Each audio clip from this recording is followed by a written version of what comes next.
한라산 중산간에 이토록 많은 왕서방님들의 보금자리가 숨어 있을 줄이야 누가 알았겠노. 근데 집은 참 고급스럽네요. 오늘도 저와 같이 한국의 최남단 탐나 여행을 한번 해보시지요. 안녕하십니까. 강호발이 오늘은 또 탐나에서 인사를 올립니다. 한라산 중산간에서 눈이 소량으로 쌓여있는 모습이 참 이국적인 경치를 불러옵니다. 참고로 눈이 쌓여있는 모습과 또 며칠 뒤에 눈이 다 녹은 모습, 이 두 개를 영상에 담아봤으니 참고하시기를 바랍니다. 여기는 서귀포 위미리 쪽 한라산 중산간 1100도로 옆에 2600억 원을 들여서 중국 자본이 건설한 리조트 단지입니다.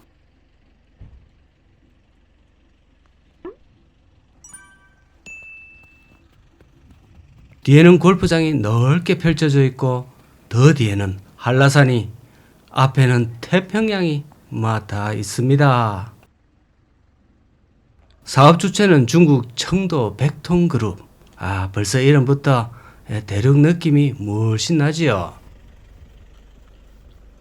2012년에 착공을 했고 이름하여 백통신원 리조트에 올시다.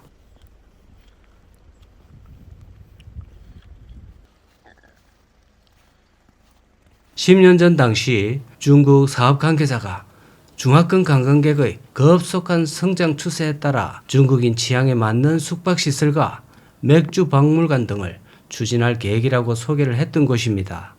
그런데 애초 계획의 절반밖에 이루지 못했습니다. 여기는 한라산 329지에 위치해 있고요. 1100도로를 제가 수십 번을 지나가도 이게 드론을 띄워보지 않으면 여기가 이렇게 큰 거대 단지가 있는지 잘 안 보입니다. 길가에서 보면 다소 특이한 전원주택이 몇 채 보이는 그런 정도입니다. 2000년대 후반 제주에 본격적으로 중국 본토 자본이 물밀듯이 쏟아지던 그 당시에 중국 백통신원 건설사에 토지를 판 위미리의 한 주민이 있었는데요. 그가 말하기를 쓸모없는 공동 목장 땅이었는데 평당 5, 6만 원에 팔았다. 그때 시세로도 참 잘 받은 편이었지만 2012년 당시 15만 원 또는 20만 원은 될 것이라고 말했습니다. 그게 벌써 10년 전이니까요. 현재 이 위미리 땅은 공시지가로 약 한 40만 원 가까이 됩니다. 공시지가니까 실거래가와 차이가 있겠지만 하여튼 10년 만에 3배 이상은 뛰었다 보시면 됩니다. 제주 땅은 숨만 쉬면 땅값이 올랐습니다. 그런데 또 막상 지금 투자를 하려고 하니 그래프의 오른쪽 끝에서는 또 항상 갈등이 생깁니다. 이것이 건물이 될지 어떨지 그런 갈등이야말로 이 투자자의 숙명이라 생각이 듭니다. 한번 둘러보실까요? 과연 중국인들이나 한국인들이나 몇이나 살고 있을지. 근데 쭉 둘러보니까 거의 안 살고 있습니다. 도로와 수목은 관리 주체가 있기 때문에 관리가 잘 되고 있는데 개별 집들은 내부에 기본 가구 빼고는 물건도 별로 없고 주차된 차들도 간혹 한두 대 정도 보이는 실정입니다. 거의 살지 않으세요. 잘 지어놓고 그냥 세월만 썩히고 있는 그런 모습입니다. 입주를 하게 되면 여기 골프장 VIP가 자동으로 됩니다. 분양 가격에 대해서 좀 궁금하실 텐데 전반적으로 최저 45평 5억부터 시작하고요. 진짜 비싼 거는 60평 9억까지 갑니다.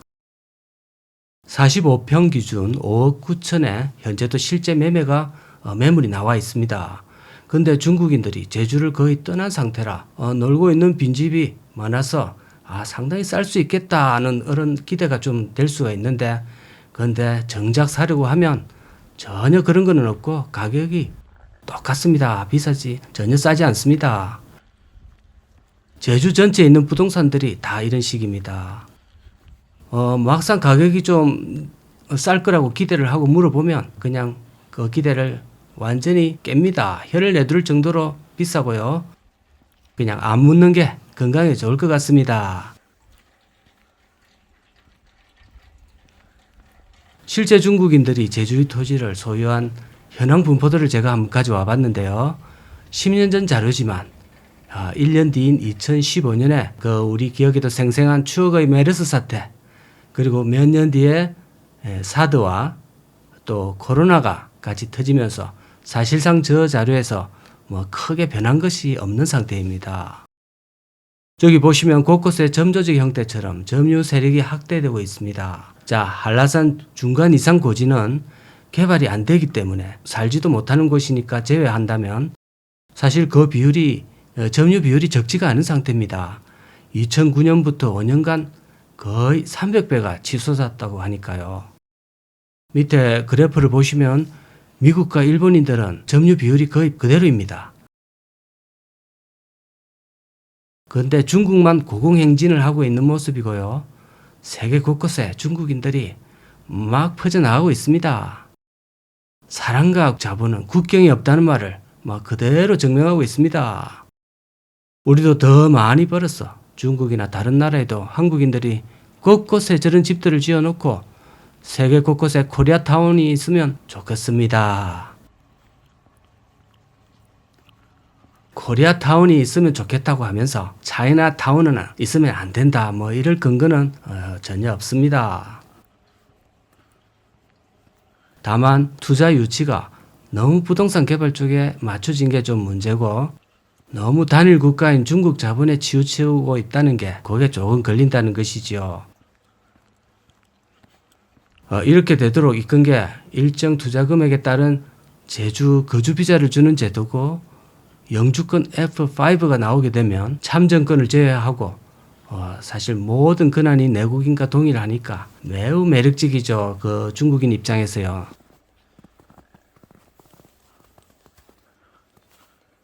자, 집들의 분위기는 확실히 한국인이 지은 분위기하고는 다릅니다. 대륙의 느낌이 물씬 풍기는데요.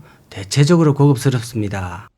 아무래도 중국의 부호들을 겨냥하다 보니 그런 것 같은데, 조금 참고로 이 점에서 조금 참고하실 점은, 강발의 눈에는 이런 타운하우스들은 죄다 고급스럽게 보입니다.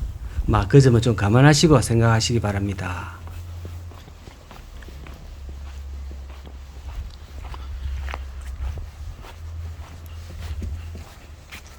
자, 저기 롤스로이스 보이시죠? 롤스로이스.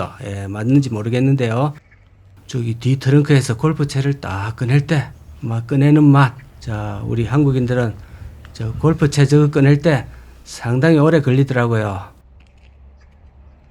자, 해운대 고층 아파트. 그런 거보다는 여기 이런 대자연속 단층 건물이 아무래도 제 마음을 좀 끕니다.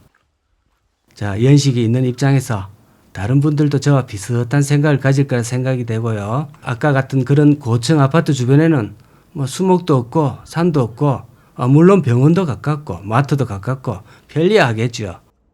하지만 그런 다소 삭막한 주상 복합들에 비해서는 이런 전원의 땅을 밟으면서 거니를 보는 기분은 확실히 좋습니다. 자, 그러려면은 아무래도 상당히 좀 많이 벌어서 모아야 되겠는데, 이번 생에 가능할지 아니면 다음 생을 기대해야 될지 모르겠습니다. 자, 오늘은 서귀포 위미리 쪽 중국 자본 백통신혼 리조트에서 인사드렸습니다. 감사합니다.